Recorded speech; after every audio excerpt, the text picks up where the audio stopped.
Hey everyone, today we need to have a really honest conversation about why getting your first $100,000 is going to be one of the hardest things you'll ever do financially. This isn't just my opinion. This comes from some of the wisest investors who ever lived, and the math backs it up completely. Charlie Munger, Warren Buffett's partner and one of the greatest financial minds of our time, he said that the first $100,000 is incredibly difficult, but you absolutely have to get there. He was brutally honest because he wanted people to understand just how challenging this journey would be. But here's what makes his advice so valuable. He also explained that once you get past that $100,000 mark, things genuinely become easier. You can actually ease up a little bit because the game completely changes. When you're starting from zero, or maybe you have a few $1,000s saved up, it feels like you're trying to push an enormous boulder up a steep mountain. You save money every month, check your investment account, and it barely seems to move. The truth is, your feelings are completely valid. The math really is working against you at this stage, and most people quit before they break through because they don't understand why it's so hard at the beginning. Today, I want to walk you through exactly what's happening with your money during this phase. We're going to look at the actual numbers, understand the psychology that makes people give up, and most importantly, show you the specific steps you need to take to reach that point where your money starts working harder than you do. Let's start by understanding what Charlie Munger was actually talking about. He wasn't saying that $100,000 was enough money to retire on or that you'd suddenly be rich. What he was describing was a specific tipping point in how money works. He was talking about the moment when the physics of wealth building fundamentally changes in your favor. Munger said that he didn't care what you had to do to get that first $100,000. If it meant walking everywhere instead of driving, if it meant only buying food on sale with coupons, you should find a way to make it happen. Then he said something really important. After you reach that number, you can ease off the gas pedal. That's the key. You can ease off, but why? The answer is simple but powerful. Before you reach that $100,000 milestone, you are the engine that drives your wealth. Every dollar in your account is there because you earned it and saved it. After you cross that threshold, your money itself starts becoming the engine. The money you've already saved begins working so hard that it contributes as much to your growing wealth as your actual job does. This shift changes everything. Let me show you exactly why the journey from zero to your first 100,000 feels so painfully slow. When your investment portfolio is small, the growth you see comes almost entirely from the money you're adding, not from investment returns. Compound growth is working, but it's so small that you can't see it making a difference. Let's say you've saved $3,000. That's actually a great accomplishment. Now, the stock market has an excellent year and gives you a 10% return. Your $3,000 grows by $300. $300 is nice, but it doesn't change your life. You could save that same $300 just by cooking at home instead of eating out for a month. This is the harsh reality of the early phase. Every extra dollar you save matters much more than trying to squeeze an extra percent out of your investment returns. You could spend hours researching perfect investments, but it won't make as much difference as finding ways to save an extra $100 per month. Let me show you a specific scenario. Imagine you invest $6,000 every year. That's $500 per month. Let's assume your investments earn 7% annually. After 5 full years, you will have contributed $30,000 of your own money. Your account balance will be approximately $34,500. Do the math. Out of the total money in your account, only about $4,500 came from investment growth. That means 85% came directly from your paychecks. After 5 years of sacrifice and discipline, the market profits would barely buy you a used car. This is the danger zone where most people fail. After years of saving and investing, they look at their account and think something must be wrong. They see 5 years of sacrifice, saying no to vacations and purchases. And what do they have? Maybe $4,000 or $5,000 in growth. They start thinking they could have spent that money and had way more fun. This is the trap. The math is actually working perfectly. The problem is realizing you could have had more fun with that money short term. Your brain tells you investing isn't worth it. But if you quit right here, you're walking away right before something incredible happens. What comes next isn't slow growth. What happens next is exponential. So what actually changes when you hit $100,000? The stock market doesn't suddenly become different. The investments you're buying are the same. Your strategy doesn't change. But the mathematics of your situation flips completely upside down. Once you have 100,000 invested, a 7% return gives you $7,000 in a single year. Stop and really think about what that means. $7,000. For many people working hard and trying to save money, that's more than they can physically save in an entire year after paying for rent, food, transportation, and all their other expenses. Suddenly, your portfolio contributes as much to building your wealth as your job. It's like hiring a second worker who shows up every day, never complains, and adds $7,000 without you doing anything. Let's continue that example. After 20 years of investing $6,000 annually, you will have contributed $120,000 of your own money. But your account won't be $120,000. It will be approximately $245,000. More than $125,000 is pure growth from compound returns.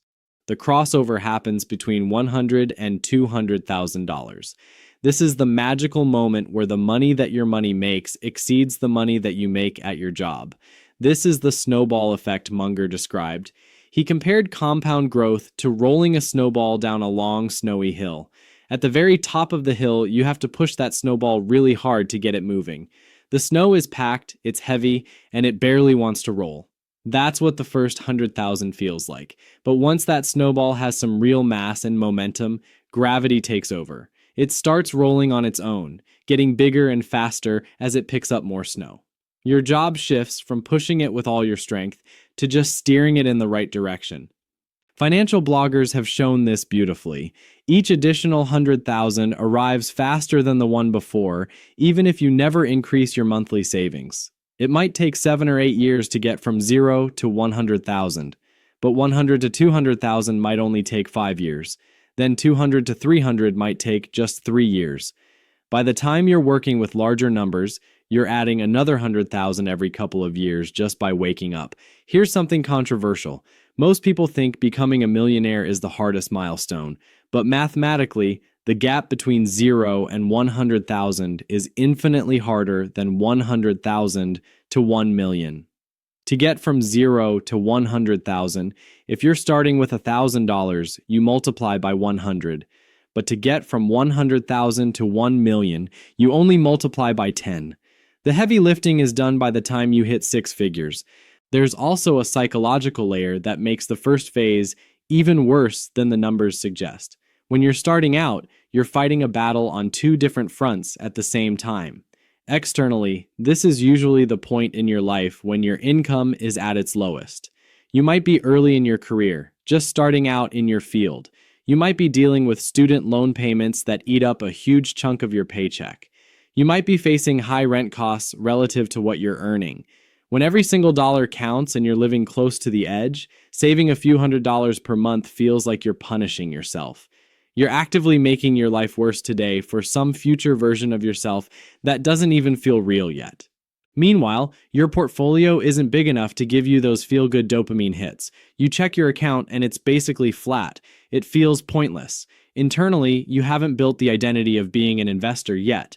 It's easy to tell yourself you're not good with money, this is too slow, or you'll worry about it when you make more money later. You have to push through 5 to 7 years where discipline matters more than returns. This is the filter that separates people who build wealth from those who don't. But by the time you hit 100,000, you're a different person. You've built mental calluses, you've watched the math work, you've lived through market downturns without panicking. You're not just richer in money, you're mentally stronger. The $100,000 mark is what experts call the wealth acceleration point. It's where your growth flips from being driven by savings to being driven by compound returns. One article put it bluntly: the first 100,000 you save is the dividing line that 90% of people never cross. If you get there, you've filtered yourself out of the majority living paycheck to paycheck. So how do you actually do this without making life miserable? There's a specific playbook, and it involves ignoring most advice about picking perfect stocks or timing the market. During this phase, optimization is your enemy. Here's what actually works. First, accept this phase is driven by savings, not investment returns. During the first 7 years, whether your investments earn 5 or 10% barely changes how long it takes to hit 100,000. The only variable that matters is how much cash you can put into investments. Stop stressing about finding the perfect ETF or next big cryptocurrency. That's a distraction. Your job is boring, but it works. Focus on high savings rate, avoiding consumer debt, and maximizing income. You can't outinvest a low savings rate with a small balance. Second, treat this like a non-negotiable mission. Munger's line about walking everywhere and using coupons didn't mean starve yourself. It meant be temporarily extreme with your focus. Live below your means for a concentrated period to get the snowball rolling. This season isn't forever. You're not signing up for a lifetime of deprivation. You're signing up for a 3 to 5 year sprint to build a foundation for the next 50 years. If you can save 40 or 50% of your income while young or before lifestyle inflation sets in, you can cut that 7 or 8 year timeline down to 3 or 4 years. That's worth it. That's absolutely worth a few years of being frugal. The hardest part about going from 0 to 100,000 is that this phase usually coincides with the period when your income is at its lowest point in your career.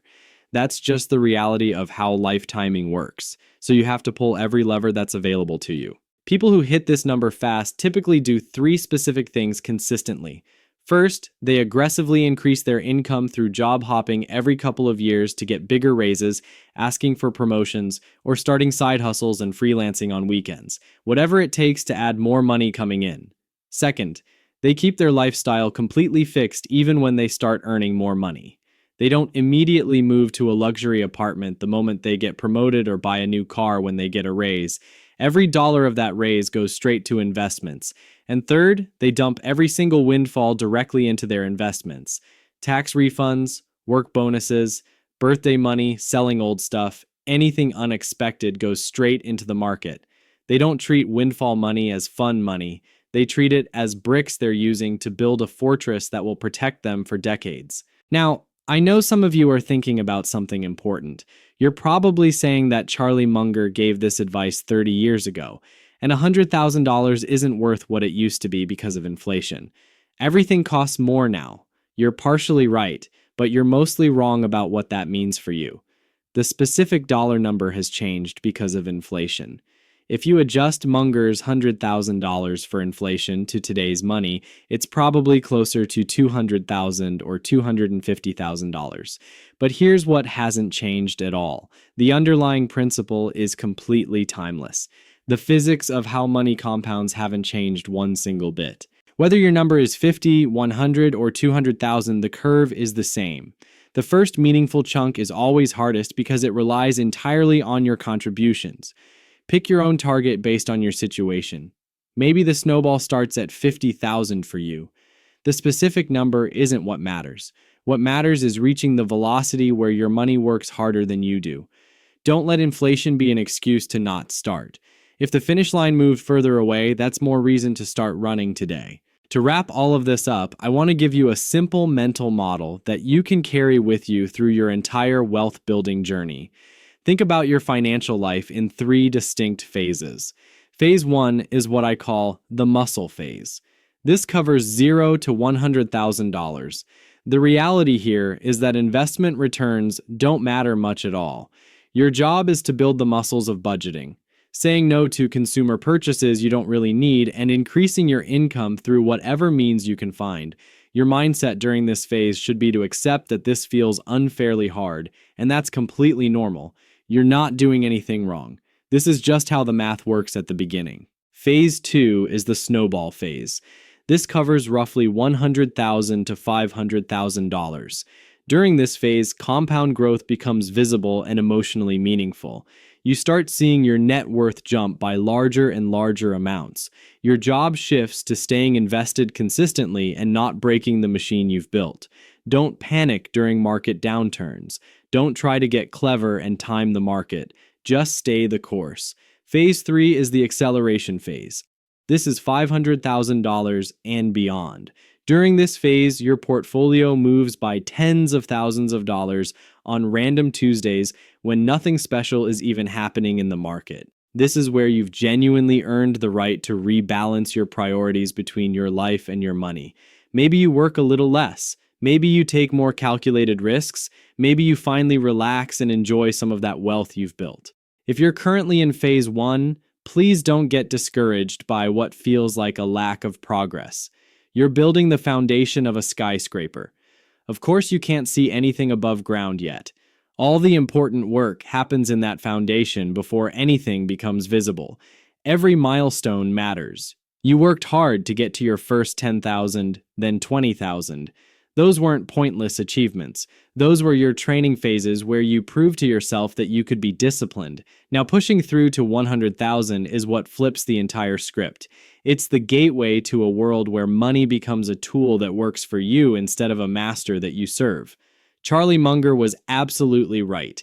Getting to that first 100,000 is brutally hard, but it's also the most important financial goal you'll ever conquer. I want to hear from you in the comments. Where are you on this curve? Are you in the muscle phase, grinding through early years, the snowball phase where momentum is building, or the acceleration phase where things are taking off? If you've passed 100,000, did you feel that shift where math started helping instead of fighting you? If you found this helpful, hit that like button so more people can see this. Subscribe to Khan Invests because we break down the mathematics and psychology of building wealth without hype or nonsense. I'm Khan, and I'll see you in the next video.